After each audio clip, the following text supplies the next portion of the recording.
Mesdames et messieurs, bonjour à tous et bienvenue dans cette nouvelle édition du journal de CCTV français en direct de Beijing. Nous commençons ce journal avec la nouvelle tournée africaine du président chinois. Xi Jinping est arrivé mardi à Harare pour une visite d'État au Zimbabwe visant à renforcer l'amitié traditionnelle entre les deux pays et à tracer la voie pour le développement futur des relations bilatérales. Cela faisait près de 2 décennies qu'un président chinois ne s'était pas rendu dans ce pays. Sa visite a suscité l'enthousiasme du peuple zimbabwéen et d'aucuns espèrent qu'il en résultera la mise en œuvre de la série d'accords bilatéraux signés en août de l'année dernière.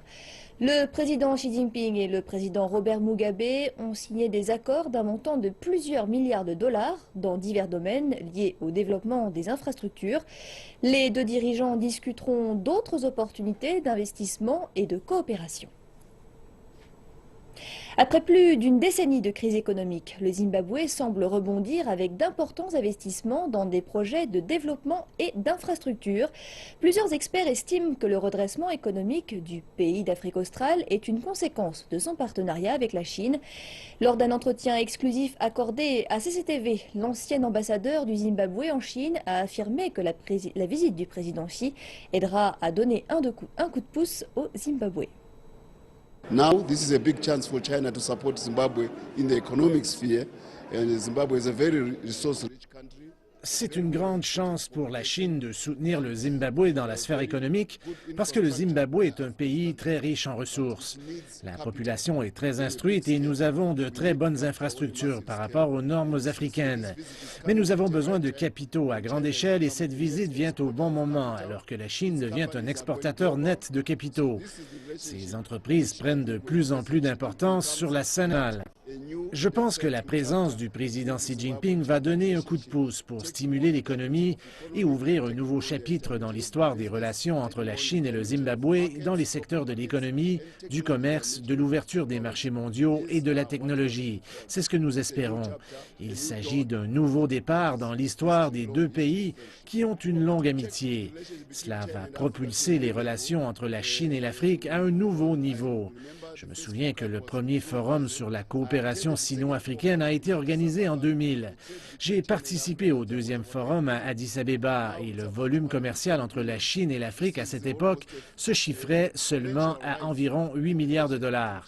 Maintenant, on parle de 220 milliards. C'est presque une augmentation exponentielle dans la relation entre la Chine et l'Afrique. C'est l'économie qui figurera en tête des discussions entre les présidents zimbabwéens et chinois. L'an dernier, le président Robert Mugabe s'était rendu à Beijing où il avait signé une série d'accords avec le président Xi Jinping. Ces accords couvraient le développement d'infrastructures, l'énergie et la production d'électricité, l'eau et l'agriculture. La visite du président chinois devrait permettre de mettre en mouvement ces accords.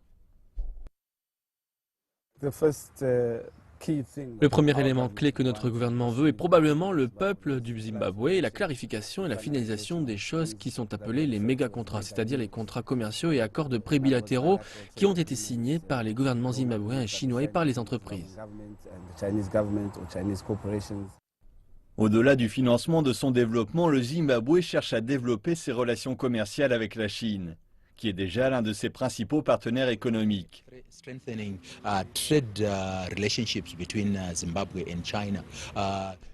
Le Zimbabwe cherche aussi le renforcement des relations commerciales. Si vous regardez, les chiffres ont connu une croissance annuelle depuis que le Zimbabwe s'est véritablement rapproché de la Chine. De plus, le Zimbabwe aimerait garantir que la relation soit bénéfique au Zimbabwe dans le sens où ils sont des partenaires égaux qui vont de l'avant. Is also beneficial to Zimbabwe as a trading partner in that they are equal partners going forward. Le commerce sino-zimbabwéen a doublé en 5 ans pour s'établir l'an dernier à 1,2 milliard de dollars. Le Zimbabwe exporte essentiellement tabac, coton et chrome. Il entend inclure de la valeur ajoutée à ses matières premières afin d'exporter des produits semi-finis ou transformés. Pour parvenir à cela, il doit ressusciter son industrie, qui a un besoin criant de recapitalisation, chose qui n'a pas été possible car le Zimbabwe est exclu des marchés internationaux. La visite du président chinois pourrait permettre de résoudre partiellement le problème. Ils vont chercher le meilleur moyen d'accéder au marché chinois de crédit, et ce en particulier pour les banques qui ont un besoin énorme de crédit. Le gouvernement zimbabwéen a lancé un ambitieux plan de relance économique, Zima 7, qui vise à créer au moins 2 millions d'emplois, à remettre en état les infrastructures et à parvenir à une croissance économique annuelle d'au moins 5% au cours des 5 prochaines années. Nous poursuivons ce journal avec la conférence sur le changement climatique à Paris. À l'ouverture de la conférence lundi, les dirigeants du monde entier ont appelé à une action immédiate et à un accord solide pour limiter le réchauffement et aider à garantir la paix mondiale pour les futures générations.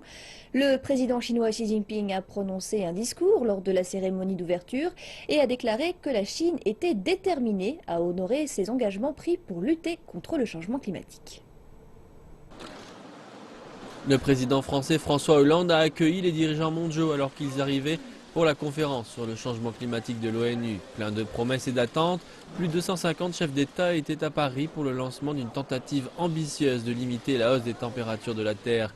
Presque immédiatement après être arrivés, les présidents chinois et américains se sont rencontrés en marge de la conférence et se sont engagés à travailler ensemble pour combattre le changement climatique. Obama a conseillé aux négociateurs de parvenir à un accord significatif et il a ajouté que les États-Unis s'engageaient à limiter le réchauffement mondial. Je suis ici à titre personnel en tant que dirigeant de la plus grande économie mondiale et en tant que deuxième plus grand émetteur pour dire que les États-Unis d'Amérique ne reconnaissent pas seulement leur rôle dans la création de ce problème, nous assumons notre responsabilité pour faire quelque chose envers cela. Tandis que le président chinois a réitéré les engagements de la Chine.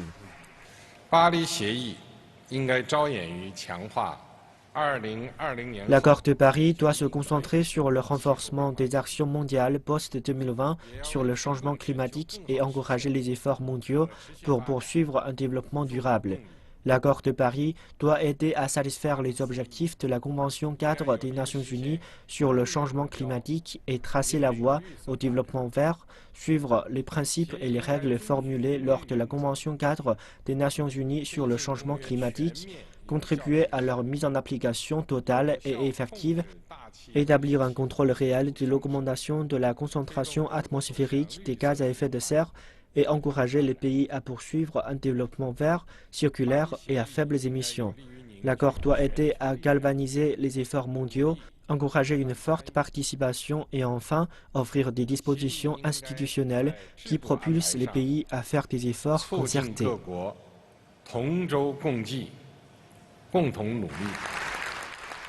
Les observateurs disent que les engagements de Xi Jinping montrent que la Chine est prête à jouer un rôle central ici à Paris. Au cours des dernières années, ce que nous avons vu, c'est que la Chine passe d'un pays qui est accusé, littéralement accusé, d'être le plus grand émetteur à un pays leader du combat contre le changement climatique. Les dirigeants ne resteront à la rencontre qu'une seule journée. Leurs négociateurs ensuite essaieront de parvenir à un accord. Le discours prononcé par le président Xi Jinping lors de la conférence sur le climat à Paris a été bien accueilli par la délégation chinoise l'accompagnant en France ainsi que par les experts en Chine. Dans son discours, le président Xi a parlé de mesures concrètes et actions consacrées à la lutte contre le changement climatique en Chine. Ses remarques étaient constructives. Il a envoyé un signal positif au monde, que la Chine est en train de prendre ses responsabilités pour faire face à ce défi commun pour l'homme. Il a parlé de plusieurs mesures concrètes et particulièrement du plan 10, 100 et 1000. Le 10 correspond à l'aide que la Chine apportera aux pays en développement pour développer des zones à faible émission de carbone. Le 100 correspond aux projets mis en place pour ralentir et s'adapter au changement climatique. Le 1000 au personnel formé pour répondre aux questions liées aux enjeux climatiques. Ces mesures sont constructives. Le président chinois Xi Jinping s'est entretenu avec son homologue américain Barack Obama. Leurs discussions portaient évidemment sur la conférence sur le changement climatique. Les deux dirigeants ont convenu que la conférence de Paris était porteuse d'une opportunité vitale pour intensifier les actions et s'opposer aux défis représentés par le changement climatique. Ils se sont engagés à travailler ensemble et avec les autres parties pour s'assurer de la réussite de la conférence en termes d'ambition et de succès des résultats. Concernant les relations sino-américaines, le président Xi a déclaré qu'il appartient aux deux pays de s'engager dans la bonne direction pour la construction de liens unissant les nations importantes. Le dirigeant chinois a appelé à la réalisation rapide du traité d'investissement bilatéral qui est actuellement à l'étude. Quant à Barack Obama, il a affiché la volonté de Washington de travailler avec Beijing sur ce sujet. Nous passons maintenant à la crise diplomatique entre la Russie et la Turquie. Le président russe Vladimir Poutine a accusé la Turquie d'avoir abattu l'un de ses avions de combat la semaine dernière pour protéger son alimentation en pétrole qui, dit-il, proviendrait du groupe État islamique. Nous venons tout juste de recevoir des informations à l'effet que d'importantes quantités de pétrole, à une échelle industrielle, venant des centres de production contrôlés par l'État islamique et d'autres organisations terroristes, sont entrés en Turquie. Et nous avons toutes les raisons de croire que la décision d'abattre notre avion a été dictée par le besoin d'assurer la sécurité des lignes d'approvisionnement.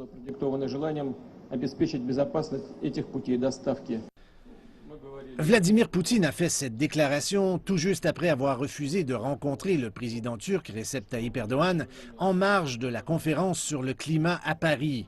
Cette dernière salve dans la furieuse guerre de mots entre les deux pays survient alors que le corps du pilote tué dans l'incident a été rapatrié en Russie. Le ministre russe de la Défense a accueilli l'avion transportant le corps d'Oleg Peshkov près de Moscou. La dépouille avait d'abord été transférée de Syrie en Turquie avant d'être remise à des diplomates russes. Les deux militaires russes à bord de l'avion qui a été abattu le 24 novembre ont réussi à s'éjecter de l'appareil et à atterrir du côté syrien de la frontière. Le ministre russe de la Défense a expliqué que Peshkov a été abattu par des coups de feu une fois sur la terre ferme. L'autre pilote, Konstantin Mourakhtin, a été secouru par les forces spéciales russes et syriennes. Un autre militaire russe a aussi été tué lors de l'opération de sauvetage. Merci de nous retrouver pour la seconde partie de cette édition. C'est maintenant l'heure du monde de l'économie qui nous est aujourd'hui présentée par Zhao Zhejin. Bonjour à tous. À la une de cette partie, le bureau exécutif du Fonds monétaire international a approuvé finalement l'inclusion du renminbi, la devise chinoise, dans son panier de droits de tirage spéciaux en tant que devise de réserve internationale. Effectif à compter d'octobre 2016, le renminbi sera inclus dans le panier des droits de tirage spéciaux en tant que cinquième devise avec le dollar américain, l'euro, le yen japonais et la livre britannique. Il s'agit du plus grand changement des droits de tirage spéciaux du FMI depuis l'inclusion de l'euro en 1999. Le yuan chinois ou renminbi fait désormais partie de ce club très exclusif.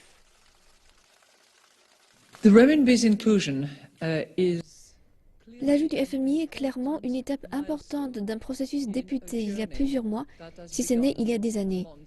Un voyage qui est une transition vers davantage de principes liés au marché dans le cadre macroéconomique de la Chine. Pour rejoindre les droits de tirage spéciaux, une nation doit être un large exportateur, un statut obtenu par la Chine il y a déjà fort longtemps. Ils ont plus d'échanges que n'importe quel autre pays au monde. Et désormais, ils ont un contrat pétrolier de référence qu'ils négocient en yuan. Ils font beaucoup de commerce avec l'Est et l'Est grossit, tout comme leur puissance vers les nations de l'Est. Un second critère du FMI est de disposer d'une devise qui est librement utilisable. Au cours des dernières années, la Chine a mis en œuvre de nombreuses réformes afin que cela se produise, tout comme injecter davantage de yuan dans la circulation mondiale. La Chine a échangé des lignes où les autres pays peuvent accéder à la devise chinoise. La Chine peut aussi accéder aux devises des autres pays. Il y a environ 25 pays différents. Tout cela est parti de quasiment rien en termes d'échanges mondiaux pour devenir la 4e ou la 5e devise la plus importante. La réalité est que le FMI reconnaît désormais cette situation de manière officielle. Je pense que la chose première pour la Chine est le prestige. C'est quelque chose de très prestigieux sur la scène internationale que d'être considéré comme une devise de réserve. Cela montre que la Chine s'oriente vers une devise plus flexible et est acceptée par les économies mondiales comme l'un des principaux leaders. Le bureau du FMI a révélé les 5 devises et leur poids. 41,73% pour le dollar américain, 30,93% pour l'euro, 10,9% pour le yuan chinois, 8,33% pour le yen japonais et 8,08% pour la livre britannique. Cela sera effectif à compter d'octobre de l'année prochaine, quand le yuan sera officiellement intégré au panier des droits de tirage spéciaux. Et le poids du yuan sera légèrement supérieur à celui du yen et de la livre. Obtenir le tampon approbateur du FMI va aider la Chine à internationaliser sa devise. Par la suite, les économistes prédisent que nous verrons davantage de gouvernements détenir des quantités importantes de renminbi en tant que partie de leurs réserves en devises étrangères.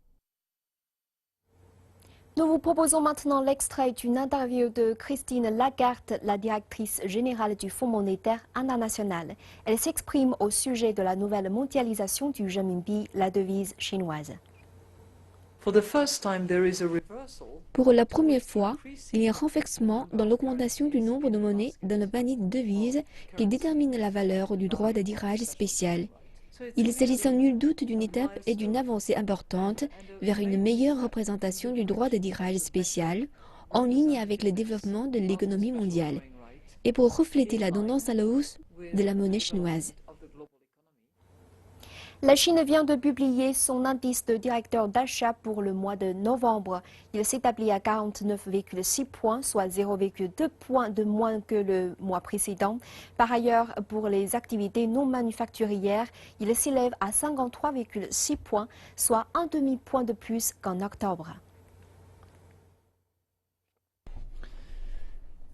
L'activité manufacturière chinoise a reculé en novembre. L'indice des directeurs d'achat est inférieur aux prévisions et reste dans la zone de contraction pour le 4e mois consécutif.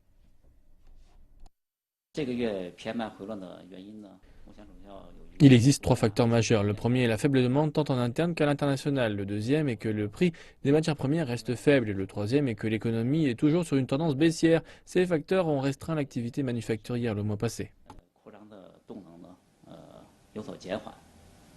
Les usines consommant le plus d'énergie ont connu les pertes les plus fortes. Mais dans le même temps, les secteurs des hautes technologies, de l'équipement et de la manufacture de biens de consommation ont continué à croître. Par ailleurs, les activités non manufacturières ont enregistré une croissance grâce au secteur des services. Cela, notamment en raison de la frénésie de shopping du 11 novembre. Le gros, la vente au détail, les télécommunications et les logiciels informatiques, la banque, les actions, les assurances et les services de proximité sont au-dessus des 50, ce qui confirme la tendance à l'expansion.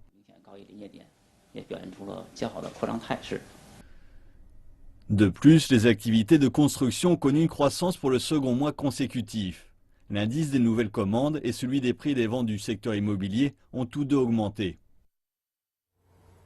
Alors que les nouvelles technologies transforment les médias, les magazines de mode et d'autres quotidiens sont confrontés aux blogs en ligne.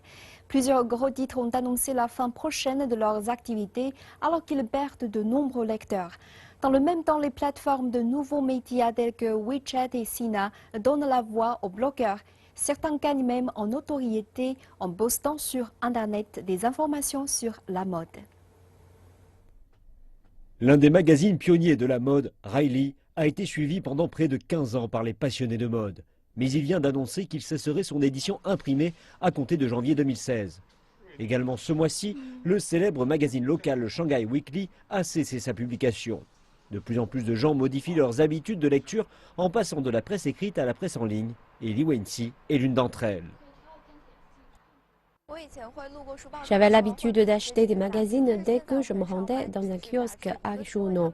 Mais désormais, je n'en achète quasi aucun. L'une des raisons est que ces magazines sont très lourds et pas faciles à transporter. Une autre raison est que je ne sais pas quoi en faire après les avoir empilés chez moi. Je ne pense pas qu'ils soient très recyclables. Désormais, je lis par les biais de mon téléphone ou avec certaines applications mobiles. Les magazines de mode et de style de vie ainsi que les quotidiens ont été le plus durement touchés, car poster des informations en ligne sur ces thèmes nécessite peu de formation professionnelle et peut attirer un large public. Les blogueurs de mode sur Internet et autres micro-blogueurs ont commencé à avoir d'importants groupes de fans il y a 2 ou 3 ans, quand de plus en plus de gens ont commencé à utiliser WeChat et Weibo depuis leur téléphone mobile. Certains sont devenus si célèbres qu'ils ont même été invités à des événements majeurs comme le défilé de Victoria's Secret, ce qui leur a permis d'écrire des scoops sur leur blog dès le jour suivant, et ce bien plus rapidement que la presse magazine traditionnelle. Les magazines de mode traditionnels ont dû changer sous l'influence de cette pression. Su De est la directrice d'un magazine mensuel et a été témoin de cette transition au sein de l'industrie. L'année 2010 a été le pic du secteur en raison de l'expo, mais après cela, tout a diminué, surtout dans les hebdomadaires et les magazines de mode, car ces derniers recevaient les investissements de clients dans l'industrie de luxe. Désormais, le gouvernement a mené une répression sur la consommation de luxe et il y a moins de cadeaux offerts. Donc, les sponsors ont modifié leur budget marketing et cela a affecté les magazines qui le sponsorisaient.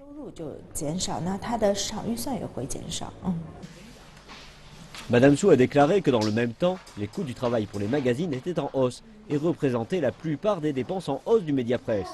Il y a également un grand nombre de rédacteurs et de journalistes qui ont quitté la presse magazine et lancé leur propre blog en ligne, ce qui a également affecté la presse écrite. Par ailleurs, la montée en puissance des nouveaux médias a offert aux marques une nouvelle plateforme publicitaire. Sibyl Chen est une stratège du numérique et déclare que la plupart de ses clients veulent ces derniers temps faire leur propre promotion sur Internet. Nous pouvons constater qu'il y a un changement dans les plateformes utilisées par les marques pour se promouvoir elles-mêmes.